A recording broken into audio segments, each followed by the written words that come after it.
할렐루야. 여러분 인사하십시다. 안녕하십니까. 은혜 받으십시다. 할렐루야. 저는 TV 프로그램 중에서 이제는 미국에 왔기 때문에 그런 게 없었어요. 옛날엔 동물의 왕국이라고 동물들 나오는 거 참 좋아하고 지금도 자기 한 30분 전에 꼭 그걸 봐요. 유튜브에 들어가서 봅니다. 그 보면 특징이 먹고 먹히는 거예요. 먹고 먹기. 사자는 항상 뭐 아무거나 막 다 덤벼 다 물고 조그만 육식 짐승은 조그만 거 물고 그래서 사자는 목을 물고요.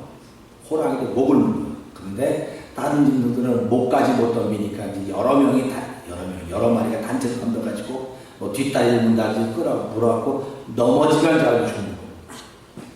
특징이 넘어지면 죽는 거예요. 그러니까 우리 신앙인들도 넘어지면 죽는 겁니다.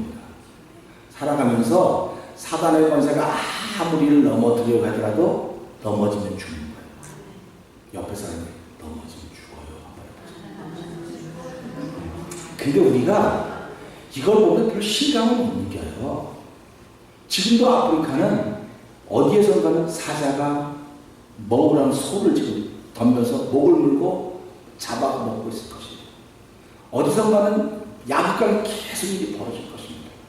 그런데 특징은 그들은 부끄러움을 못하는 거죠. 당연히 뭐 센 짐승이 60동도 약한 걸 잡으면 당연한 것 아니냐. 부끄러운 걸 몰라요. 사람이 옆에 카메라 들여대고 지금 사자가 이렇게 탁 갈기 얼룩말을 잡아 찢어먹는 걸 이렇게 찍은데도 부끄러운 걸 몰라요. 사람들의 특징은 무엇일까? 부끄러운 거라는 거. 여러분 부끄러운 게 무슨 말인지 아시지요? 한번 해보세요. 부끄러운 건 해야 돼요. 한번 해보실래요? 예수 믿는 사람이 교회 안 나오셨다? 그러면 그 다음날 주일날 부끄러운 걸 알아야 되는 거예요. 거듭 죄송해요. 거듭 부담 가니까 설교 중이니까 내가 사랑하면 예수 믿는 사람이 다른 사람에게 사랑하지 못했다. 이거 부끄러운 거예요. 부끄러운 걸 알아야 되는데 나만 미워라. 다 미워하는데 단체로 야 저 사람 미워할 사람 모여라. 단체로 우르르 모여가면서 미워하고 싫어하고 시기하고 질투하고 것이 오늘 이 시대 사람이 아닌가 하는 생각 한번 해봅니다. 사람과 짐승의 차이는 짐승은 부끄러운 걸 모릅니다. 근데 사람은 부끄러운 걸 알으셔야 돼요. 그러니까 예수 믿는 사람 전화 받으세요. 좀 쉬는 거 있어야죠. 그래서 현대는 예배 시간 전에 설교 시간 전에 종땡땡 치기 전에 딱 스크린이 떠요. 핸드폰은 진동을 합시다. 그렇게 그렇거든. 근데도 다 진동을 함부로 착각하고 있죠. 장로님석에 앉아 따르면 울렸다는 그 장로님 그때부터 어떻게 되는 겁니까? 덜 경건해 보이는 거죠. 우리 그러지 맙시다. 여기는 그러지 맙시다. 그래서요. 이걸 보면서 어떤 생각을 해보냐면 그래 짐승은 부끄러운 걸 모르고 사람은 부끄러운 걸 안다고 한다면 차이가 있는 거예요 지금. 그런데 내가 신앙임에도 불구하고 신앙이 해야 될 것을 안 했는데도 불구하고 하나도 부끄러움을 모른다? 그러면 뭐와 같은 거냐면 이게 짐승과 같은 거예요. 그래서 교회는 짐승이 많이 모이는 곳입니다. 할렐루야 하셨어요. 교회는 짐승이 많이 모이는 곳입니다. 할렐루야. 그러니까 저도 짐승, 여러분도 짐승, 교회는 동물농장이에요. 동물농장인데 하나님의 말씀이 들려지면 그 소리 내가 그랬었구나. 하나님, 내가 잘못했습니다. 내가 깨닫고 하나님 회개하면 하나님은 즉시 존귀한 사람으로 바꿔주시는 거예요. 존귀한 사람을 바꿔주면 그때부터 부끄러움을 하기 시작하는 겁니다. 그래서 예수 믿는 사람이 교회 나와서 기도해야 된다. 아멘. 다 알아요. 기도해야 되는 거. 근데 교회 나와서 기도 안 합니다. 그럼 뭐예요? 그 사람은 부끄러움 당하는 거예요. 교회는 찬양해야 된다. 찬양하라 내 영혼아. 같이 시작. 찬양하라 내 영혼아. 내 속에 있는 것들아 다 찬양하라. 풀보이스로 하나님을 찬양하는 거 아닙니까? 그럴 때 찬양하라. 난 노래를 원래 못해요. 못해도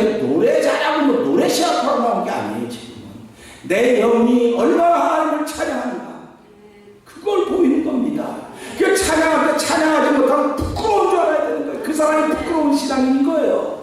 근데 우리는 그런 생각을 안 하는 거예요.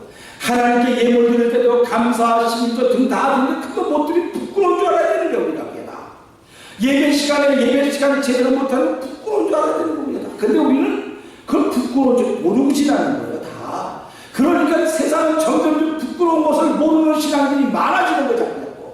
많아지다 보니까 세상이 어두워지는 겁니다, 자꾸. 그래서 오늘 이 말씀 보면서 죽음의 맛, 제가 인터넷에 이렇게 딱 올렸더니 순식간에 오늘자마자 5분도 안 되는 15명이 다다닥 와갖고 죽음의 맛이 뭘까? 제가 여쭤보고 죽음의 맛 경험해 본 분 있으십니까? 죽고 사는 것이 혀의 번세에 달려있다고 얘기를 합니다. 예수님은 가르침 중에서 소금이 좋은 것인데 짠 것인데 소금이 맛을 잃으면 길가에 버려 밟을 뿐이다 그랬습니다.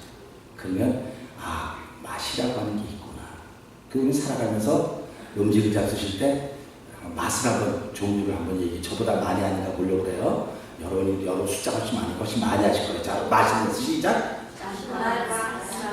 단맛, 짠맛, 신맛, 싱거운 맛, 매운맛, 또 불러보세요. 네. 뭐 등등 다 불러보자고요. 이렇게 짠맛이 다 있는데 이 맛의 공통점은 다 먹는 음식이라는 것입니다. 다 먹는 음식이에요. 그러니까 짐승들도 맛을 아는 겁니다. 우리는 짐승들이 아니니까 맛을 안다. 그렇지만 짐승들도 맛을 알아요. 그래서 자기 잘 먹는 것만 먹는 겁니다. 그 사람들이 산에서 무슨 그 산에 난 나무 산에 나는 거 뭐라죠? 우리 난 풀이라고 하는데 산에서 나는 거 뭐 이렇게 이렇게 짜서 해놓은 거 있잖아요. 지난주에 박봉래 권사님집에 갔더니 뭐 이렇게 많이 해주셨는데 산에서 하는 건데 그거 전부 다 짐승이 다 먹는 거. 짐승이 못 먹는 걸 우리가 먹으면 죽습니다. 그러니까 그걸 보고 구별하는 거예요. 그러니까 짐승이 못 먹는 사람은 못 죽어요. 그렇거든요. 그런데 이거면서 맛이라고 하는 건 다 먹는 음식에 있는데 이거보다 조금 생각이 깊은 사람, 좀 철학적이고 좀 여러분이 영적인 사람들은 맛을 음식에서만 찾지 않습니다. 삼남만상을 통해서도 맛이 있다 그래요. 그래서 그 사람 참 맛깔나. 그 사람 글 손질에 참 맛있어. 그런 얘기 들어보셨죠? 그러면 우리 옆에 분 보고 어느 부분 참 맛있겠다고 한번 얘기 한번 해보실래요? 내가 지금까지 집사님, 장로님, 성님 경험해보니까 이런 부분 참 맛깔나다고 그런 얘기 한번 해보실 것 같습니까? 한번 해보시죠. 그래서 사람은요, 누구든지 맛이 있어야 돼요. 누구든지 그 맛이 있어야 그 맛을 갖고 하나님은 삼라만상 속에 다 맛이라고 하는 걸 집어넣습니다. 그러면 그렇게 맛을 아는데 오늘 본문을 통해서도 죽음의 맛이 뭘까? 어떤 생각, 죽도록 고생했어. 죽도록 고생했다. 죽을 맛이야, 죽을 맛. 그러셨습니다. 그래서 내가 쟤는 좀 이렇게 짓궂어요. 그래서 내가 얘기하다가, 목사님 죽을 맛이 죽을 맛이 뭐예요? 물어보면 눈이 캥으로 물어보면 생각지도 않은 질문이 되돌아오는 거 아닙니까? 그러니까 여러분들이 어제 얘기할 때 까다로운 사람 만나면 저처럼 물어보는 거예요. 그러니까 제 앞에 있으면 뭐 죽을 맛이다 같은 얘기하면 제가 반드시 물어봅니다. 죽을 맛이 어떤 맛입니까? 여러분 죽을 맛이 어떤 맛입니까? 모르지요. 제가 가르쳐 드릴게요. 이 말씀대로 가르쳐 드릴게요. 맛이라고 하는 건요, 죽은 사람은 맛을 몰라요. 사는 사람만 맛을 알아요. 여러분들이 다 살아계시기 때문에 맛을 알 수 있습니다. 이제 우리 친구 시간에 내려가서 오늘 짜장밥인가 뭔가 한다는데 짜면 뭐라고 말합니까? 맛을 느끼는 거예요. 짜서 뭐 밥을 넣든지 뭐 국수를 넣든지 뭐 해서 이게 간을 맞춰 먹는 겁니다. 살아있는 사람만이 맛을 알 수 있습니다. 그 신앙인들도 살아있어야 나에게서 맛이 있는 걸 알게 되는 겁니다. 그러면 세상에서 죽음의 맛을 본 사람이 있을까요? 없을까요? 죽었다 살아난 사람만이 죽음의 맛을 아는 거예요. 그러니까 한 번 죽은 사람은 죽음의 맛을 모릅니다. 죽었기 때문에. 근데 이렇게 얘기하니까 그럼 나사로는 죽음의 맛을 알겠네요. 나사로 죽었다가 며칠 만에 살아났죠? 이것만에 살아났잖아요. 죽음의 맛을 알아요? 몰라요? 죽음의 맛을 아는 것 같았는데 조금 이따 또 어떻게 됐어요? 또 죽었어요. 근데 죽음의 맛을 그 사람은 모르는 겁니다. 우리 주변에 임사체험을 하는 사람도 있어요. 죽음, 내가 죽었더니 뭐 뜨고 이렇게 다 그렇지. 근데 그분들도 다 돌아가시는 걸 보니까 죽음의 맛을 모르는 거예요.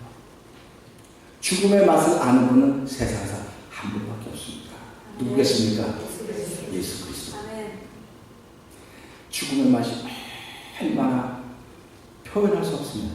우리 모두에게 그 죽음의 맛을 알지 않도록 예수님은 부활하신 겁니다. 죽음에서 부활하신 거예요. 그리고 당신이 그걸 경험했기 때문에 모든 죄인들이 그 죽음의 맛을 경험해야 되거든요. 근데 그분이 십자가를 지시고 죽음을 경험하지 못하도록 다 이루시고 마지막 날에 사망도 죽음도 불못에 던져진다 했어요. 죽음 없는 걸 맛을 모르는 겁니다. 이제.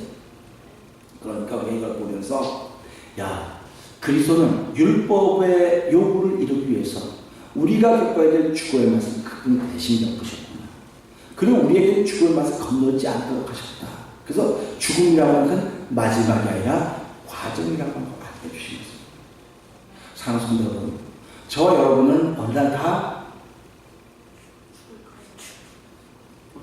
좀 분위기가 그렇지만 다 이렇게 다 돌아가실 거라면 저도 마찬가지고요. 뭐 순서가 뭐 앞뒤가 조금 차이가 있었지만 다 돌아가실 거라고요. 근데 그 율법이 요구한 거예요. 죄의 값은 사망이라기 때문에 우리가 다 죽어야 되는 거라고요. 다 죽어야 되는데 죽었다 살면 그 죽음의 맛을 알게 될 텐데 예수님께서 이것 때문에 율법의 요구를 이루어줘서 우리 대신 죽어주셨다. 그리고 부활하셨다. 이렇게 말씀하고 있는 것이 성경입니다. 그러면 그 성경을 보면서 오늘 이 말씀과 무슨 관계가 있을까? 한번 돌아보는 것입니다. 오늘 이 마가복음 8장을 보게 되면 예수님께서 길 가다가 잘 아시는 것처럼 제자들에게 사람이란 누구라 그러더냐 이렇게 묻는 겁니다. 그때는 제자들이 뭐 엘리야라고 그래요, 요한이라고 그래요. 이제 그럼 베드로가 넌 나 누구라고 했더니 하나님의 아들 그리스도십니다. 이렇게 대답을 합니다. 그랬더니 예수님께서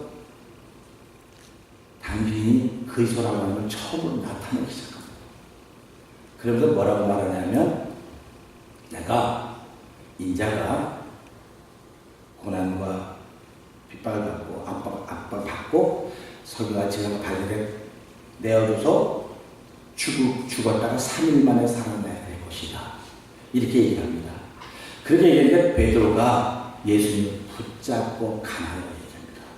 그러니까 이렇게 붙잡고 가는다는 무슨 말입니까?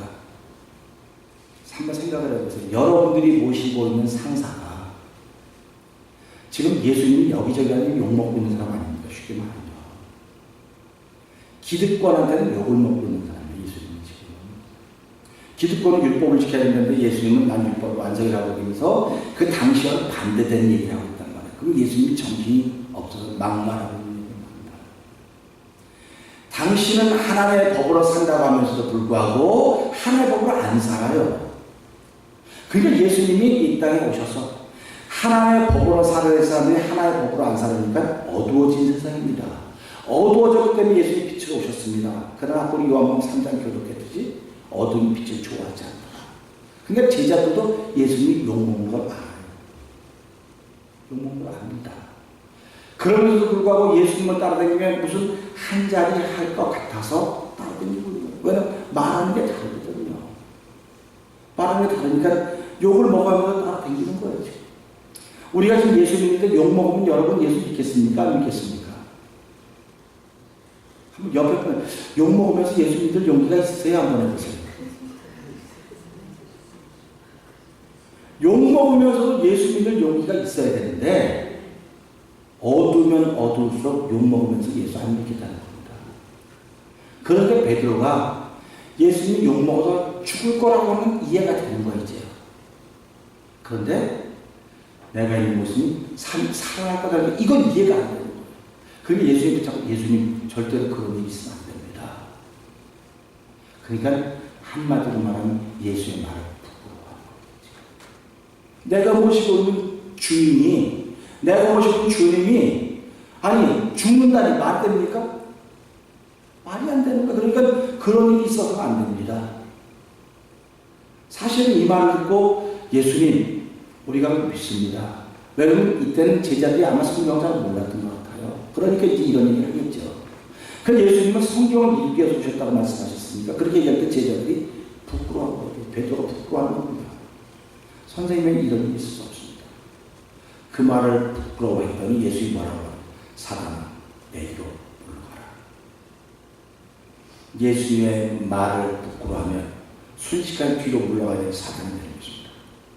예수님은 이 땅에 왜 오셨냐? 십자가에 죽고 3일 만에 부활하러 오셨습니다. 할렐루야. 네. 예수님은 십자가에 못 박혀 죽으시고 3일 만에 부활하러 오셨습니다. 그럼 예수님이 하신 모든 결론은 거기 있습니다. 하는 과정일 뿐입니다. 근데 이 과정에 사람들이 따르니까 이걸 좋아하는 거예요. 사실 우리는 막 복받고 막 잘 되는 것 때문에 예수 믿는 거 아멘입니다. 근데 성경은 뭐라고 말합니까? 예수와 더불어 예수를 믿기를 원하는 사람들은 고난도 함께 받아야 할지니라. 아멘. 고난도 함께 받아야 할지라는데 고난은 안 받겠다는 겁니다. 지금 세상은 자꾸 기왕이면 편안하게 예수 믿어야지. 우리 옆에 분에게 한번 기왕이면 고생하고 믿읍시다. 이게 성경이에요. 이게 성경. 이게 성경입니다. 그럼 고생한다는 게 뭡니까? 남보다 덜 주무셔야 됩니다. 남보다 말 더 잘하셔야 됩니다. 남보다 시간도 안 하게 드려야 됩니다. 남보다 물질 더 드려야 됩니다. 남보다 헌신 더 해야 됩니다. 이게 고생하는 겁니다. 근데 우리는 기왕 다된 교회 가서 그냥 예배만 잠깐 드리고 오면 되지. 굳이 그런 필요가 있냐? 그건 목사님이라 그러는 거고 누구나 그런 거지. 그럼 교회가 교회 모습을 잃어버린 거예요, 지금. 교회 모습을 잃어버린 겁니다. 이 말을 다시 말하면 교회가 전체적으로 예수님과 그의 말을 부끄러워하는 거예요, 지금. 이 시대가.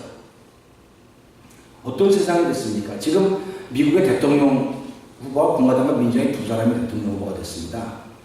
근데 한 사람은 뭐 기존에 있는 정치권 착륙 가지고 이렇게 하겠다고 하는 거고, 한 사람은 다 뒤집어 엎겠다고 말하는 사람 아닙니까? 그게 이 뒤집어 엎겠다는 사람은 전부 다 막말한다고 자꾸 말합니다. 막말한다는 거예요. 근데 사람들이 이 뒤집어 엎겠다고 사람의 말이 맞아요, 논리가 맞는 거예요. 이 사람이 말하는 세상이 돼야 모든 사람이 행복하게 살 수 있는 거예요. 근데 이 기존에 지금 갖고 있는 사람이 말하는 대로 하면 여전히 세상이 이렇게 그냥 가는 거예요. 예수님이 하나님의 말씀 듣고 전하면 이 말씀대로 하면 기존의 세상은 다 무너지는 겁니다. 예수님은 새로운 세상을 만들기 위해서 이 땅에 오신 겁니다. 저희들이 예수 믿는 건 새로운 세상을 만들어 보자고 하는 것입니다. 우리 홍길동 전 아시죠? 홍길동이 아버지가 양반이고 엄마가 그래서 이렇게 돼갖고 못 입고 나왔지 않습니까? 여차저차 홍길동이 내버린 기치가 뭡니까? 사람 사는 세상을 한번 만들어 보자는 거예요. 양반이 기득권을 가진 것이 아니라 사람들이 사는 세상을 만들어, 공평한 세상을 한번 만들어 보자. 그게 기치였거든요. 그럼 예수님이 오셨던 것도 죄악이 관영해서 어두워서 너도 아버지가 아들도 모르고 아버지가 아들이 아버지도 모르고 죽자 사자니까 이런 세상은 아니다. 하나님이 주신 세상은 이런 세상이 아니다. 하나님이 주신 세상은 아버지가 아들을, 아들이 아버지를, 이웃이 서로 사랑하며 살아가는 복된 샬롬의 세계다. 예수님이 오시기 그 이유입니다. 그런데 예수님이 기득권과 부딪혀지는 겁니다. 부딪혀지니까 이걸 어떻게 감당할 것인가? 우리가 예수를 믿으면서 기득권과 부딪혀집니다. 지금 우리가 예수 믿지만 세상은 예수 믿지 않는 힘이 다스리고 있습니다. 오늘 제가 그러면서 글을 하나 읽다 보니까 이제 미국의 대통령 후보로 공화당 대통령 후보로 나선 사람이 자기는 이 제일 높은 대법원을 쳤습니다. 이 8명의 판사, 9명의 판사를 했는데 판사를 다 바꾸게 되죠. 누구를 바꾸냐? 낙태를 반대하는 판사들, 그 다음에 동성애를 반대하는 사람들로 전부 다 판사를 내놓겠다. 그래갖고 기독교가 말하는 가치를 찾는 세계이다. 그렇게 얘기를 하면서 여기 또 유명한 기독교 지도자가 있지 않습니까? 그들과 인터뷰하는 게 나와요. 그들이 그러더라고요. 우리는 이 사람을 되게 싫은 사람으로 막말하는 사람을 봤는데 이 사람하고 교제하면 얘기 듣다 보니까 이 사람이 기독교 진짜를 말합니다. 우리 이 사람을 지지한다.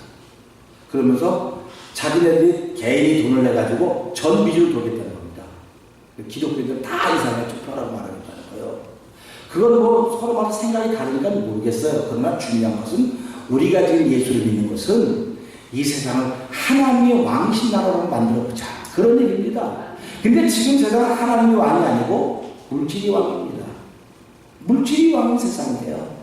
그러니까 나도 물질 앞에서는 절절절절 내고 있습니다. 하나님 두려워하는데 하나님보다 물질을 더 두려워하고 있는 것이 어쩌면 우리의 실제 모습인지도 모릅니다. 그러니까 오늘 이 말씀에 있는 것처럼 누구든지 이 음란하고 죄 많은 세대에서 나와 내 말을 부끄러워하는 것입니다. 그러니까 이제 이 베드로가 예수님 안 됩니다라는 말을 듣는 예수님 말을 부끄러워했다는 거죠. 그러면 우리가 이 말씀을 보면서 보자고요. 부끄러워한다고 하는 건 밝다는 게 밝은 사람들은 부끄러운 걸 알아요. 근데 어두운 것은 부끄러운 걸 모릅니다. 그러니까 지금 세상에 죄악이 관영됐다는 말이지 않습니까? 사람들이 죄가 가득 찼습니다. 죄가 가득 찼다고 하는 건 결국은 부끄러움을 모르는 세상이 된다는 거예요. 근데 여기서 부끄러워해야 그냥 쉽게 말하면 너희들이 내 말 때문에 부끄럽지 않아야 되는데 지금은 죄악이 관영해가지고 그냥 서로 다 아무렇지도 않게 지난다는 얘기를 해주고 있는 거예요. 그러면서 이 죄 많고 음란한 세대에서 이게 부끄러움의 특징입니다. 어둠의 특징입니다. 그러니까 우리가 이때 그분의 말씀을 지키는 것은 빛이 되는 것밖에 없는 거예요. 빛이 돼야 돼요. 빛이 되려면 내가 노력해서 빛이다. 아니, 노력해야 되는 게 아니라 그분이 주셔야 됩니다. 그분이 주는 걸 우리 받으셔야 됩니다. 우리 농구장 가면 농구를 합니다. 농구를 하는데 유명한 농구 선수 많이 있잖아요. 골을 잘 넣는 선수도 있습니다. 근데 골을 잘 넣는 선수들은 어디에서든지 골을 넣는데 누가 패스해줘야 그런 골을 넣는 거예요. 자기 혼자 뭘 가는 선수들 누가 패스해줘야 돼요. 그러니까 누군가의 도움을 받는 거예요. 우리가 빛으로 살아야 된다고는 하나님의 도움을 받아야 된다고 하는 것입니다. 저와 여러분이 빛으로 살기 위해서 하나님 도움을 받으셔야 돼요. 그냥 하나님의 도움을 받지 못하면 부끄러워하는 거예요, 그 말씀을. 그래서 죽음의 맛은 부끄러움이라고 합니다. 부끄러워. 그래서 우리가 인생을 살아가면서 내가 부끄러움을 당하면 어떻게 됩니까? 근데 여기서 어떻게 나와 내 말을 부끄러워하지 않으며 또 나와 내 말을 부끄러워하면 그런 겁니다. 그러니까 우리가 살아가면 잘못된 거 보고 잘못됐다고 말할 수 있어요. 잘못됐다고 말할 수 있어야 됩니다. 근데 오늘 잘못됐다고 말하면 안 된다는 거예요. 그렇게 말하지 마. 간 입 다물고 있으면 어디쯤 간다 그래요? 중간까지. 괜히 나서지 마라. 돌멩이 맞고 그러지 마라. 근데 우리가 이 시대는 돌멩이 맞을 각오를 하셔야 됩니다. 그 방송이 계속 얘기하더라고요. 이 시대 교회가 선교 전체가 이 정부에 대해서 말하지 못하는 것은 IRS가 지원해주고 있지 않습니까? 연세대가 주고 있는데 이게 말되는 신문에 기사가 나오면 그걸 조사를 하거든요. 조사를 하면서 지원금을 끊는다는 겁니다. 그러면 사역을 할 수 없기 때문에 점점 말을 못하는 시대가 됩니다. 뭐 저는 원래 그 사람들 더 유명한 사람이니까 얘기를 안 하고 이야기하는 겁니다. 그러니까 우리가 쉽게 말하면 돈줄이 막힐까봐 쩔쩔쩔쩔 우리가 비즈니스 하는 것도 돈줄이 막힐까봐 쩔쩔매는 거 아닙니까? 사실은 은혜의 줄이 막힐까봐 쩔쩔쩔매는 거 정말 우리가 새벽을 지키는 것도 하나님 은혜의 줄이 열려지기 원합니다.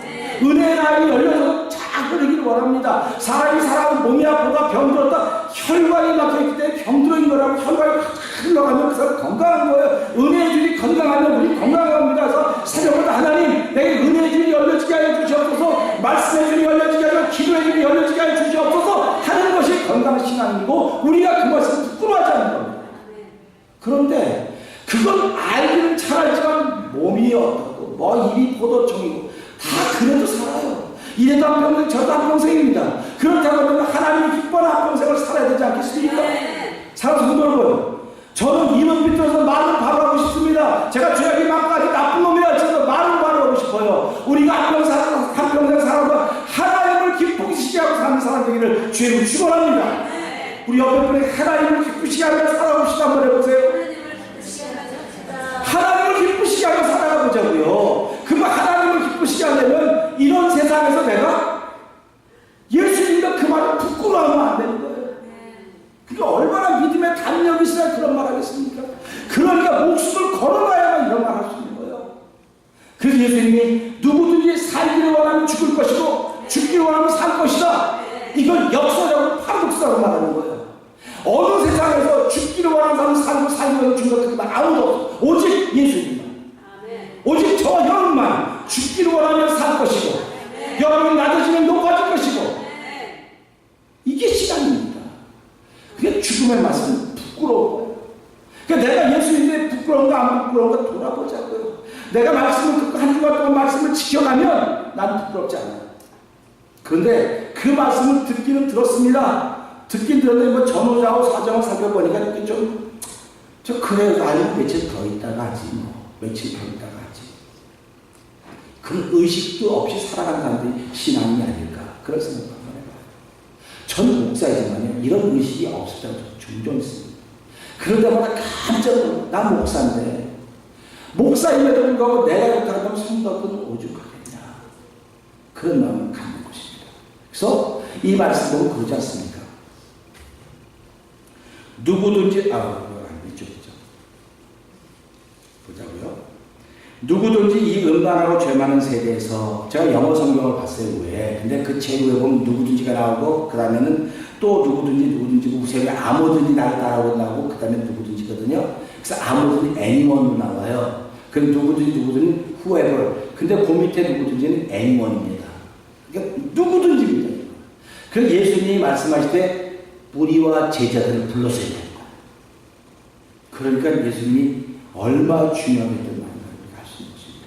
그래서 우리가 살아가면서요 예수님과 요새 나를 부끄러워한다고 하는 것은 내가 입을 닫는다는 말이에요. 여러분 누구 만나면 예수님 믿으세요? 말할 수 있는 용기가 있으십니까? 나는 어디 가서 여러분 잘 못 보더라도 목사님 그게 교인들은 이상하대요. 뭐가 이상해. 만난 사람은 예수님 믿냐고 물어보더라고. 어떻게 가르쳤길래 그렇겠냐고. 가르치기 누가 가르쳐? 성령님이 가르친 거지. 아멘? 여러분은 누구를 만나든지 간에 그냥 그게 제일 궁금해야 돼. 이 사람이 예수를 믿을까 안 믿을까? 이 사람이 천국 갈 수 있는 사람일까? 이게 제일 궁금해야 되는데 직장인 거예요. 그죠? 어디 사세요? 뭐 엘리거스에서 좋은 동네 사세요. 이게 우리의 가는 사람이 얼마나 못된 겁니까? 우리 자신들이 얼마나 못된 겁니까? 신앙이라고 말하면 불구하고 저는요 죄송해요 그 자신이 있어요. 누구를 만나든지 예수님 믿으세요? 교회 나가세요? 어느 교회 나가세요? 이렇게 묻습니다. 그럼 우리나 태어나는 거야. 우리 한번 이런 자신감 한번 흩어져 봅시다. 자, 봤습니다. 뭐라고 물으셔야 되겠습니까? 찬양경도 안 해도 이걸 잘 하시는 분들이에요. 안 하시는 분들 한번 해보죠. 안 하시는 분들. 교회에서도 연습하는데 못하는데 나가면 하겠습니까? 우리 말엔 하던 일도 명석 가라고 못한다고 하는데 이건 우리 한번 연습해보는데 우리도 쑥스럽고 그거 나이가 지금 몇인데 그 얘기 하냐고. 예수님께서 하나님의 영광하고 인자가 천사가 올 때 그를 아버지 그를 부끄러워한다는 거예요. 그러면 우리가 여기 정신이 번쩍 들어야죠. 야, 내가 그분을 부끄러워하면 그분 나를 부끄러워한다는데 그러면 안 되지. 그럼 내가 그분 앞에 뭐가 되는 거야? 순식간에 부끄러워 보는 사람은 짐승이 되는 거예요. 하나님은 짐승의 구원의 역사를 이루지 않습니다. 하나님은 존귀한 사람에게 구원의 은총을 베풀어 주신 거예요. 그러니까 내가 순식간에 그분이 나를 부끄러워하면 난 부끄러움 모르는 삶을 살았구나. 그러니까 나는 그분 앞에 순식간에 짐승이 되어버리는 거예요. 그 짐승은 어디로 가야 되겠습니까? 그 지옥 가려는 거예요. 그래서 우리가 예수를 믿으면 깨닫는 거로 깨닫는 건 존귀하다서 예수가 누군 줄 알고 예수님이 나의 모든 것입니다. 예수님이 나의 전부입니다. 고백하시지 않습니까? 전부라고 하면 밥 한 끼를 못 잡셔도 예수님 때문에 감사하셔야 될 거 아닙니까? 병원에 가도 예수님 때문에 감사해야 될 거 아닙니까? 그 예수님이 모든 거 하셨다는 말이 자꾸 고백되어져야 거룩한 습관이 나한테 붙는 거예요. 자꾸. 우리 이런 말이 있어요. 3살 버릇이 몇 살까지 간다래요? 80살까지 간다 그래. 그러면 도둑질하는 사람이 3살까지 도둑질했어요. 80살까지 뭐 할까요? 그 사람 평생 도둑질하고 살 거예요. 근데 이 사람은 3살까지 늘 기도하고 하나님밖에 없습니다. 하나님 예수님밖에 없습니다. 하고 살았어요. 그럼 그 사람이 80살까지 뭐가 되겠습니까? 그렇죠. 하나님 그 습관이 있는데 붙잡는 겁니다. 여러분이 저와 함께 28년 동안 신앙생활을 여기서 살았다고 한다면 나도 못됐어요. 나 잘됐다. 나 못됐어요. 그러나 좋은 점은 하나 있어요. 목사님 좋은 점 하나 있어요. 한번 해줘보세요. 나 좋은 점 하나 있다니까요. 그게 뭐냐면 아무나 보고 예수님이냐고 물어보는 거예요. 저라고 체면이 없겠습니까? 음식점 가면 음식 맛있다고 다 그래야 되는데 어떻게 하면 이 사람이 예수님이냐고 하는 것을 접근해가지고 그 생각밖에 없어요. 만나면. 그래서 제가 강단에서 여러분의 얼굴보다 원고지를 보인다고 저렇게 얘기합니다. 여러분의 얼굴을 보면 원고지를 보기 때문에 설교를 하는 겁니다. 제가 써가지고 쓰긴 썼어요. 안 쓴 거 아니에요. 썼는데 여러분의 얼굴이 원고지인 게 항상 설교 라이브예요. 라이브. 녹음된 게 아니라 라이브입니다. 그러니까 여러분이 보면서 야 나는 오늘 사람을 보면서 뭐에 관심을 기울이고 있을까? 난 직장에 일하면서 어디에 관심을 기울이고 있을까? 자기 관심 기울이는 부분을 보는 거예요. 근데 하나님은 영혼에 관심을 기울이면 내가 너를 도와주리라. 네가 육체에 관심을 기울이면 내가 너를 막으리라 이렇게 말씀하시는 거예요. 그러니까 우리가 예수를 믿는 것은 하나님께 관심을 기울이니까 하나님 영혼을 사랑한다고 말씀하시고 그 하나님을 사랑하니까 나에게도 영혼에 대한 관심이 생겨지는 겁니다. 그래서 예수 하는 사람이 제일 불쌍해야 돼요. 근데 우리는 길에 서서 이런 거 들고 이렇게 들고 사람 불쌍하다 그래요. 그런데 이런 거 들고 사람이 불쌍한 것이 아니라 운전하고 하면 나도 구원의 은혜를 알지 못하면 내가 불쌍한 거 알아야죠. 그래서 세상을 바라보자고 하는 것입니다. 세상을 바라보지 못하고 여기는 죄 많고 음란한 세대라고 분명히 얘기했어요. 오늘 이 세대가 죄 많고 음란한 세대입니다. 그런데 예수님은 누구든지 이 죄 많고 음란한 세대 나와 내 말을 부끄러워하면 그렇습니다. 그러니까 우리가 예수를 믿을수록 예수님은 부끄러워서는 안 됩니다. 찬양하면 부끄러워서는 안 됩니다. 아주 오래전에 우리 교회에서 어떤 분이 남편이 돌아가셨어요. 그럼 장례식 그거 부르면 무슨 찬송 불러야 됩니까? 며칠 후 그거 불러야 되잖아요. 근데 갔더니 찬송가 목사 이거 좀 불러달래요. 그분은 찬송가 잘 못 부르고 그거 뭐랬더니 예수 십자가에 피 그걸 부르는데 얼마나 민망하든지 남편 돌아가서는 그거 안 되거든. 예수 십자가에 예수는 우리를 그걸 부르는 거예요. 끝나고 이거는 회개할 때 부르는 거고 장례식 때 이거 부르더니 자기는 보혈 찬송이 너무 좋다는 거예요. 보혈 찬송이 너무 좋다는 거예요. 우리 지금 체면 따질 때가 아닙니다. 이제 예수 믿는 체면을 따질 때입니다. 예수 믿는 믿음의 용기를 보일 때가 될 것입니다. 그래서 내가 죽음의 맛을 알기를 원하면 그냥 부끄러워하셔야 됩니다. 그러나 죽음의 맛을 예수님이 나한테 대신 맡아줬다. 그 죽음이 어떤 맛인지 표현할 수 없지만 그걸 우리한테 맛보지 않게 하기 위해서 예수님 죽음의 맛을 보시고 이제 우리에게 죽음이 끝이 아니라 한 과정이 되게 하셨구나. 할렐루야. 그러니까 너와 내가 다 과정입니다. 그래서 히브리서 27절에 뭐라고 말했으면 한 번 죽는 삶을 정하는 거예요. 죽으면 반드시 심판이 있다고 말씀하신 거 아닙니까? 그래서 우리가 예수를 믿으면서 이제는 말씀을 예수님으로 부끄러워서는 안 되겠구나. 믿음의 담력을 가지고 예는 예, 아니면 아니로 해야 되겠구나 하는 그런 마음을 가지고 삶을 살아가는